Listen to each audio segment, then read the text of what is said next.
Welcome to the Comments Podcast. I'm your host, Brother Ill.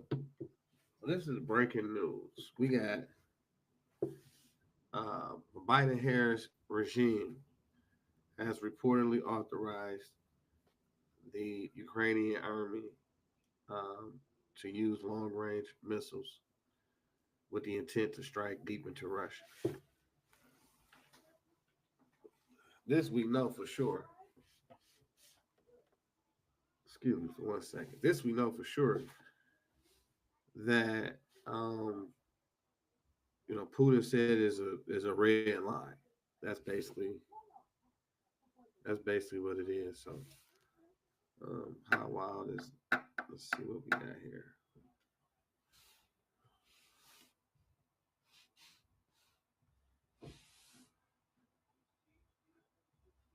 Let's say see what Ritter.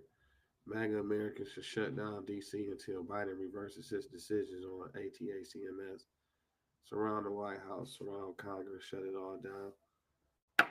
Because if we don't, there will be no America for Trump to make again come to make great again come January 20th. And I'm pretty sure he is talking about what I just stated.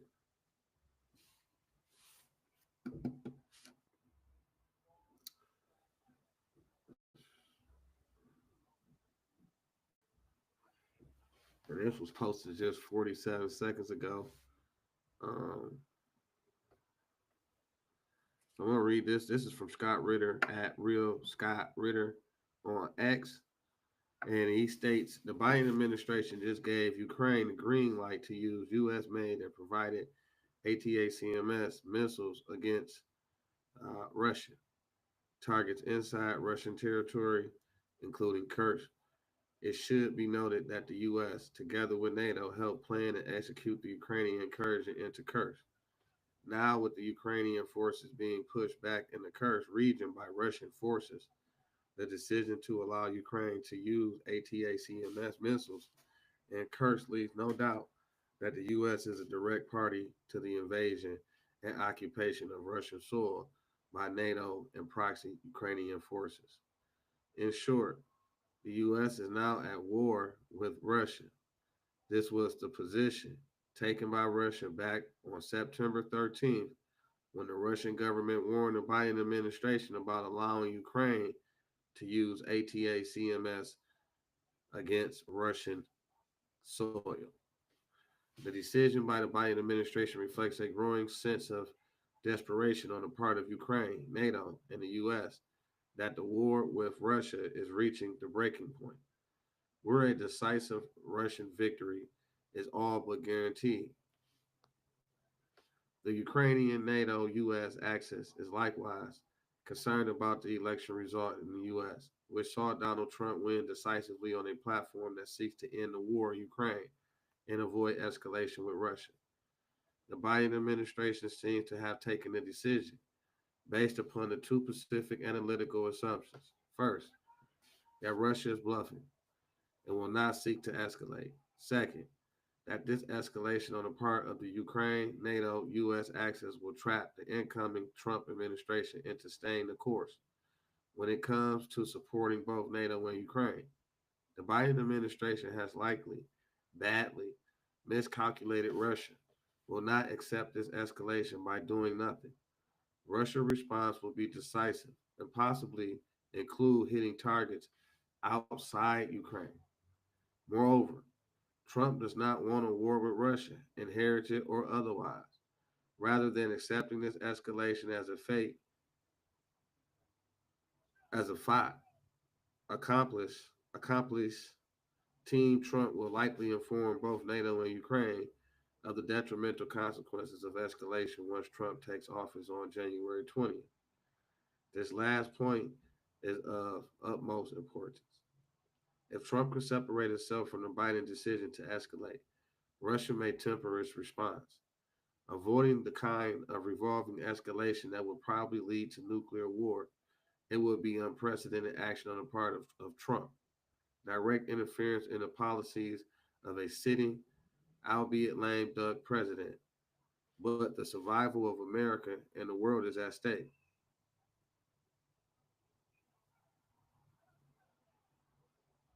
Let us, let us hope Trump stays true to his promise and moves to prevent war.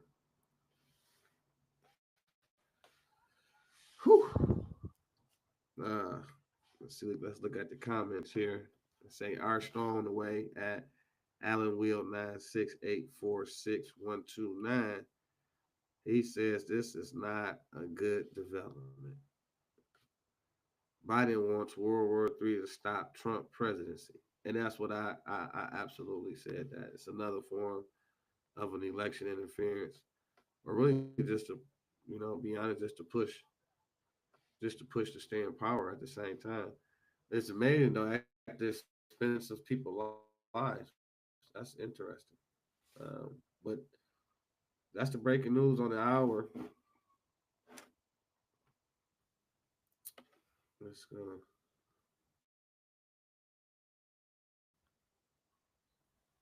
Um, and I think my reaction was, as you can see here, we all knew this would happen. If they couldn't win the election, they tended to interrupt the process of a peaceful transfer of power of the U.S. presidency.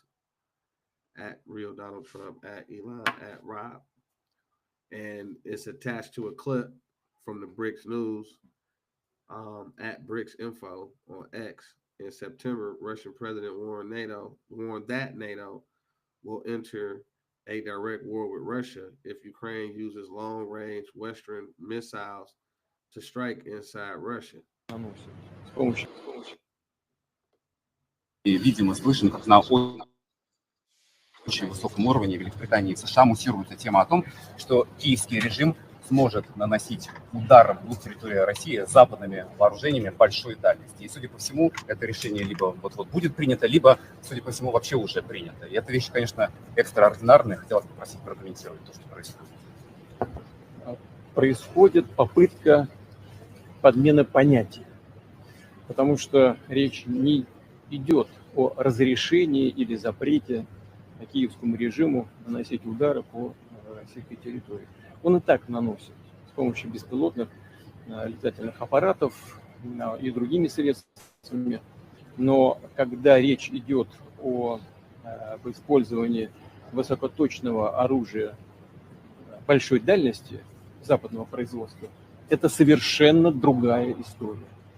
Дело в том, что я уже об этом говорил, и любые эксперты это подтвердят, и у нас, и на Западе, наносить удары современными высокоточными системами большой дальности западного производства украинская армия не в состоянии. Она не может этого делать.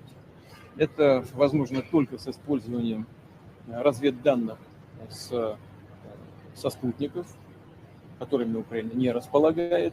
Это данные только со спутников или Евросоюза, либо на Соединенных Штатах, в общем, с натовских спутников. Это первое. Второе, и очень важное, может быть, ключевое, заключается в том, что полетные задания в эти ракетные системы могут, по сути, вносить только военнослужащие стран НАТО. Украинские военнослужащие делать это не могут. И поэтому речь идет не о том, чтобы разрешать украинскому режиму наносить удары по России этим оружием или не разрешать. Речь идет о том, чтобы принять решение о том, что страны НАТО напрямую участвуют в военном конфликте или нет. Если это решение будет принято, это будет означать не что иное, как прямое участие стран НАТО, Соединенных Штатов, европейских стран в войне на Украине. Это их прямое участие. И это уже, конечно, существенным образом меняет саму суть, саму природу конфликта. Это будет означать, что страны НАТО, США, европейские страны воюют с Россией. А если это так, то, имея в виду изменение самой сути этого конфликта, мы будем принимать соответствующие решения, исходя из тех угроз, которые нам будут создаваться. So, there you have it from the Russian president, who has explained eloquently that based on their intelligence, these actions would indicate that there's a direct, um, they're directly involved into the war against Russia, and so the terms of engagement would change drastically. That's the issue uh, uh, that we have here. So, breaking news, everybody. Let's and as you can see, it's the U.S. President Joe Biden trying to provoke a war with Russia before Donald Trump is inaugurated. The answer is yes. We seen this coming a mile away, and whether it's lawfare, whether it's World War III, whether it's still in the election, this thing about having these wars is just they have a fetish, an absolute fetish for it. They just absolutely have it in them to where they want to go to war with Russia and Iran. These two particular nations, they want to have a war with, and even with the Taiwan situation in China, you know.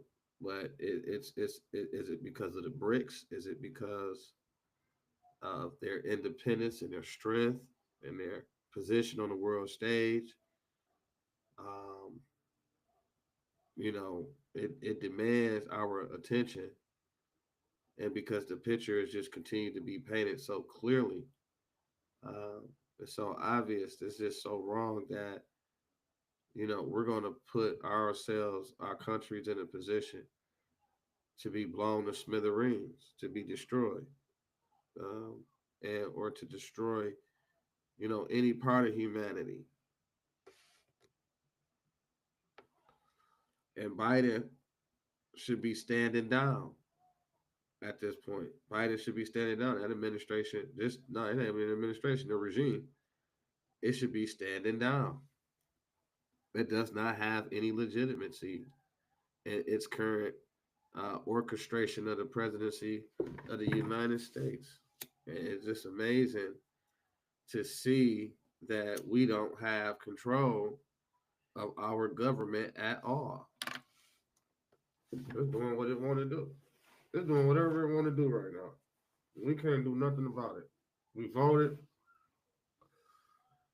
and we voted for peace. We voted for peace, and they said, nope, you cannot get peace. You're going to get war. And that's just unfortunate. That's bold, actually.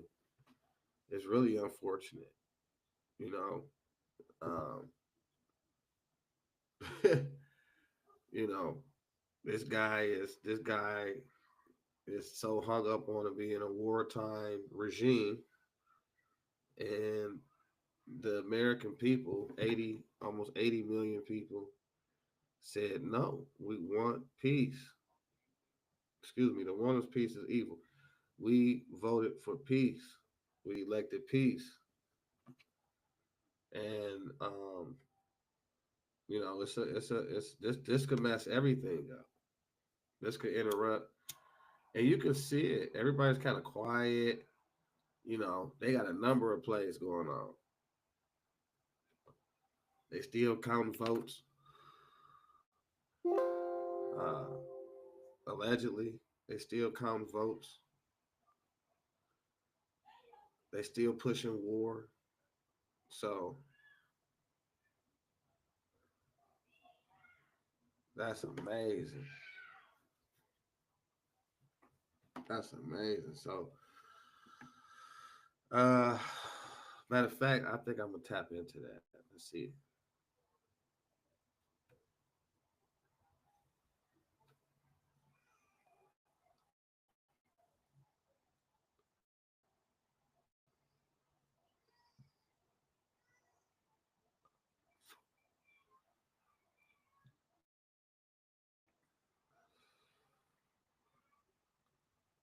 I thought I shared it, but I didn't. It's cool. I thought I reposted it. Charlie Kirk. I thought I posted it though. Let me go to it. But on his way out of office, Joe Biden is dangerously trying to start World War III by authorizing Ukraine to authorizing Ukraine the use of U.S. long-range missiles into Russia. Oh, here you go, Charlie, right here. And so Arizona Steel College. This was a few hours ago. Well, 11:33 a.m. today. So 5 states still counting what exactly, right? So it's just amazing. It's amazing what we're dealing with right here. Keep praying. True testament of faith is what it is, because that's troubling.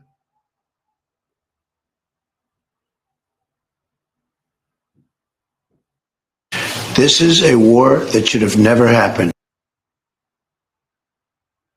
Another meeting in the near future between you. Could very well happen, but I think the president said it the best.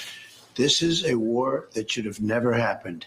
It should have never happened, and it wouldn't have happened. It's a shame, but this is a war that should have never happened, and we'll get it solved. It's a complicated puzzle, very complicated puzzle, but we'll get it solved, and people get on with their lives. Too many people dead, too many beautiful cities. I've seen those cities. They're so beautiful, and they, I don't know how you can ever rebuild them the way they were. It's not possible. You have to come, by the way, to see us. I will. It's a beautiful country, beautiful weather, beautiful everything. But we have to get this over with. Yeah. But it's a war, and the president agrees. This is a war that should have never happened. Okay. Thank you very much. Thank you so much. Thank you very much.